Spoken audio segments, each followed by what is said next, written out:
Jangan pernah berharap sesuatu hal bakalan berubah ketika hal yang kita lakukan tetap sama. Pasti hasil akhirnya ya nggak bakalan beda gitu. Pada saat kita memutuskan untuk melakukan sesuatu hal yang berbeda, kemungkinan besar hasil akhirnya juga bakalan berbeda. Hi everyone, Fardi here, welcome back to my channel. Kenapa sebagian besar orang gagal menggapai atau mencapai resolusi mereka di tahun lalu? Bukan karena mereka nggak pantas, bukan karena kurang orang dalam, bukan karena followersnya dikit, basicnya kurang fokus aja. Apalagi dengan sosial media saat ini, distraksi tuh banyak banget gitu. Gampang banget untuk mengubah satu ide karena kita melihat ide orang lain. Makanya penting banget untuk menjaga apa yang kawan-kawan konsumsi.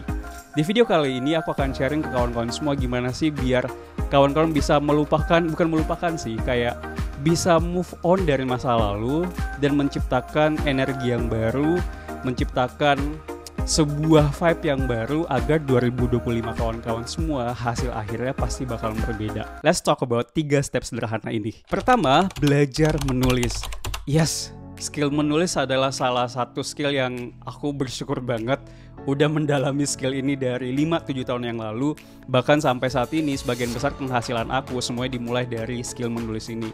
Kenapa penting buat kawan-kawan semua juga untuk belajar untuk mendalami skill menulis? Karena apapun yang kita kerjakan saat ini, kita butuh nulis. Kita pengen bikin konten, kita butuh scripting dari nulis. Kita pengen menjual sesuatu, ya story yang membuat produk itu bakal terjual dengan lebih mahal. Kalau kawan-kawan pengen bikin video, pasti juga butuh untuk nulis gitu. Pakai ChatGPT, pakai Gemini. Ya semuanya dimulai dari gimana kawan-kawan prompting.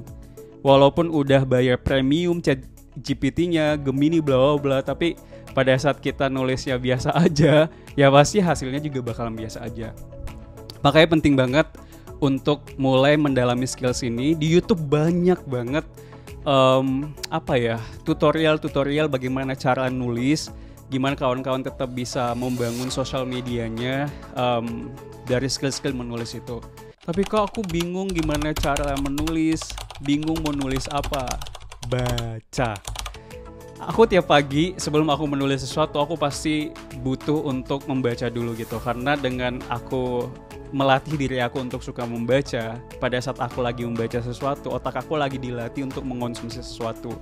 Pada saat aku lagi baca buku, bisa aja otak aku generate ide-ide yang lain, tapi dengan kita membaca, akhirnya kita punya banyak database ide-ide di otaknya kita, pikirannya kita gitu. Dan aku belajar nulis, semuanya dimulai dari situ. Aku mulai mengemukakan sebuah ide apa yang aku baca melalui sebuah tulisan. Kawan-kawan misalkan baca satu buku gitu, misalkan buku ini effortless, baca 1-2 halaman, setelah itu tulis di notes gitu apa yang kawan-kawan pelajari dari buku ini gitu. 2, mulai belajar pelan-pelan dengan artificial intelligence atau AI. Sesederhana maksimalkan ChatGPT, Gemini, karena ini adalah 2 tools yang emang lagi kepake banget gitu. Kita nggak lagi berkompetisi dengan ChatGPT atau Gemini atau AI. Kita lagi berkompetisi dengan mereka yang bisa maksimalin AI, maksimalin Gemini, maksimalin ChatGPT. Jadi mulai sekarang kawan-kawan belajar untuk menggali sebuah idea. Karena ChatGPT hadir di sini untuk memudahkan, bukan membuat semuanya tuh jadi instan, itu enggak gitu. Percuma pada saat ada ChatGPT udah bayar premium tapi kita nggak tahu prompting, kita nggak maksimalin, jadi sama aja bohong gitu. Pertama, kawan-kawan belajar untuk ajarin AI-nya sepersonal mungkin gitu.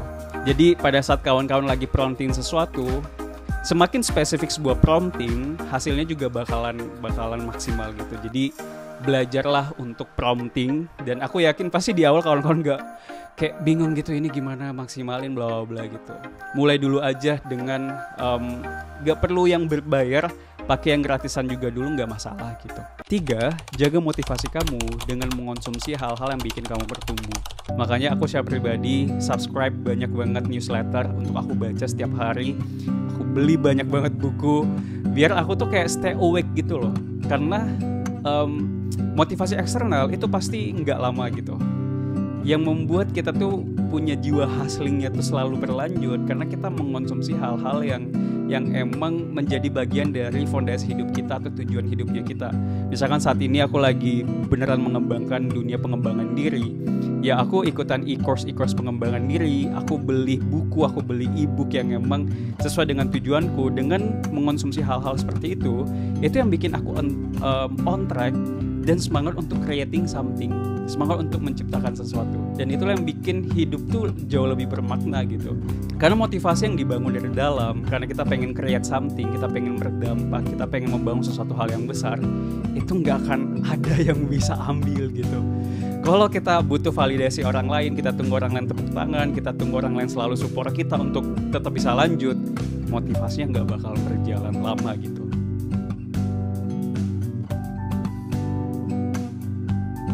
All the best for you. See you in the next video. Bye.